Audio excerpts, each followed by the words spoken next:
Party में सम्मानित तौर से इनको जोड़ने के लिए एक बार मैं चाहूंगा आप लोग जोरदार ताली से इनका स्वागत।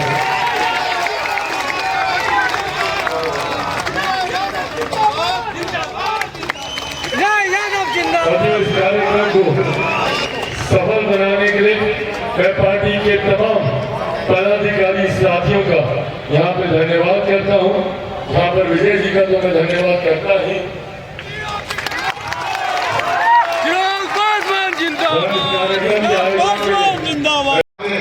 पार्टी ने आज सदस्यता लिया है विजय यादव जी, हमारी पार्टी की प्रदेश उपाध्यक्ष। जिंदाबाद जिंदाबाद जिंदाबाद जिंदाबाद जिंदाबाद जिंदाबाद जिंदाबाद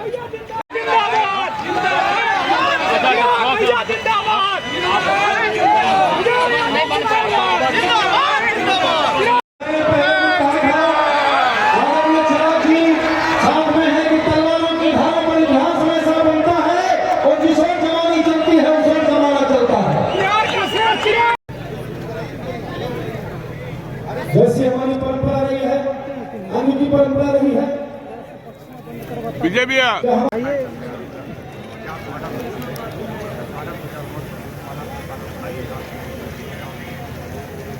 चिन्हों पर चलने का संकल्प लिया है, वो खुद सम्मानित।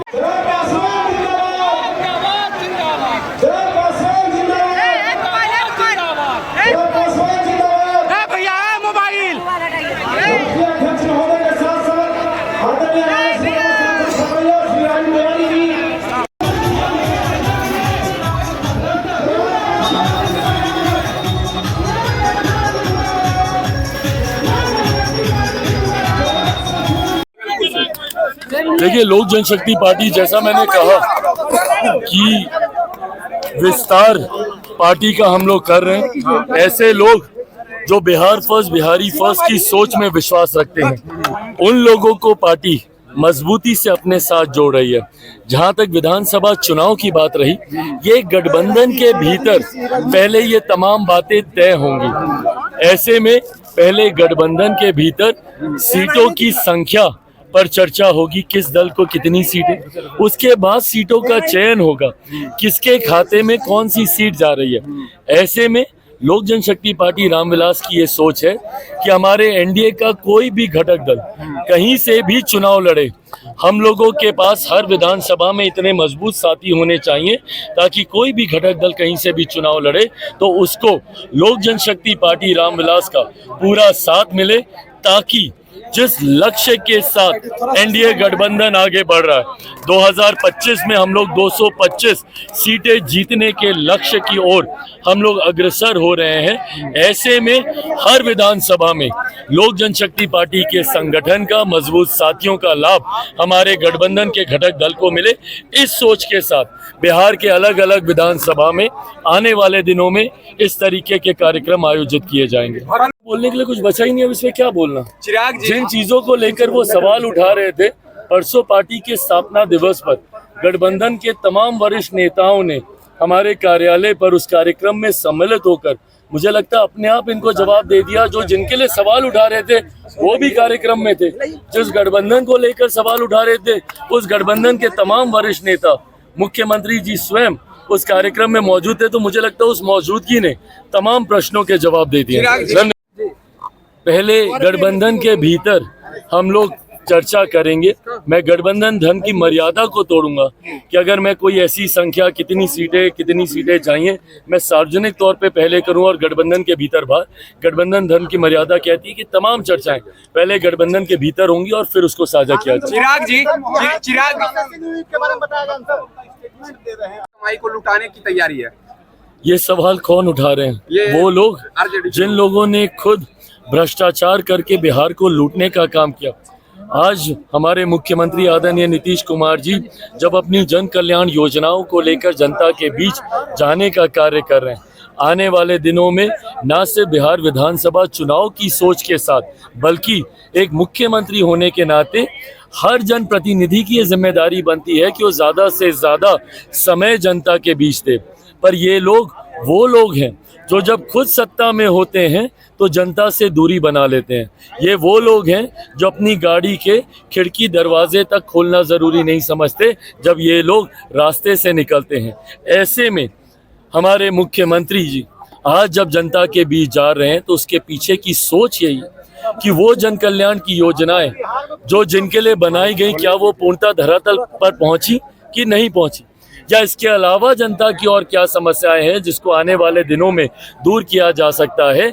जनता और जनप्रतिनिधि के बीच दूरी नहीं होनी चाहिए, ये सोच हमारी सरकार हमारे गठबंधन की है। पर इन बातों को वो लोग नहीं समझेंगे जिन्होंने हमेशा जनता से दूरी बनाने का काम किया और भ्रष्टाचार सत्ता में आने के बाद करने का काम किया। कई विपक्षी दल के नेता उनके गठबंधन के साथी भी आएंगे, आप लोगों के बीच अलग अलग बातें करेंगे, प्रलोभन देंगे, बड़े बड़े सपने दिखाएंगे, पर पूछिएगा इन लोगों से, ये वही कांग्रेस राजद के लोग हैं जो लंबे समय तक केंद्र की सत्ता में रहे, बिहार की सत्ता में रहे।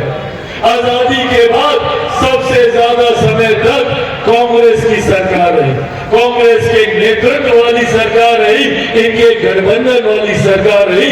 पूछिए इनसे क्यों नहीं तब बिहार विकास की राह पर आगे बढ़ा। पूछिए बिहार में जो लोग लगातार सत्ता में रहे, एक परिवार के दो सदस्य मुख्यमंत्री रहे, क्यों नहीं बिहार विकसित राज्य बना।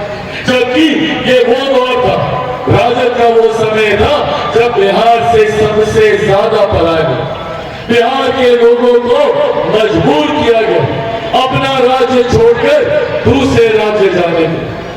ऐसे में आज जब ये लोग आपके बीच आते हैं, बड़े बड़े वादे करते हैं, तो पूछेगा इन लोगों से कि गरीब कल्याण के लिए क्या चाहिए। ये वो लोग हैं जिन्होंने निरंतरता में हम लोगों को बांटने का काम किया, कभी जातीयता के नाम पर, कभी सांप्रदायिकता के नाम पर। ये वो लोग हैं जो जातीयता के आधार पर अपने समीकरण बनाते हैं, जो सांप्रदायिकता के आधार पर अपने समीकरण बनाते हैं, एम-वाई समीकरण बनाते हैं। मेरा भी एक एम-वाई समीकरण है, पर मेरे एम-वाई समीकरण में ना जातीयता है ना सांप्रदायिकता है। मेरे एम-वाई समीकरण में जहां मजबूती से महिलाओं का प्रतिनिधित्व है तो वहीं वाई से युवाओं का प्रतिनिधित्व है। इस सोच के साथ हम लोग आगे बढ़ने का काम करें, जहां समावेशी विकास की सोच के साथ हम लोग आगे बढ़ने का काम करें। मैं चाहता हूं कि जात पात धर्म मजहब से उठकर अगर हम लोग एक विकसित राज्य बनाना चाहते हैं तो उसमें हर उस गरीब व्यक्ति को मुख्य धारा के साथ जोड़ना होगा जो आजादी के 75 साल के बाद आज भी बदहाली में जिए। हर उस व्यक्ति को हम लोगों को आगे लाना होगा जिसके पास आज भी बुनियादी जरूरतों का अभाव है।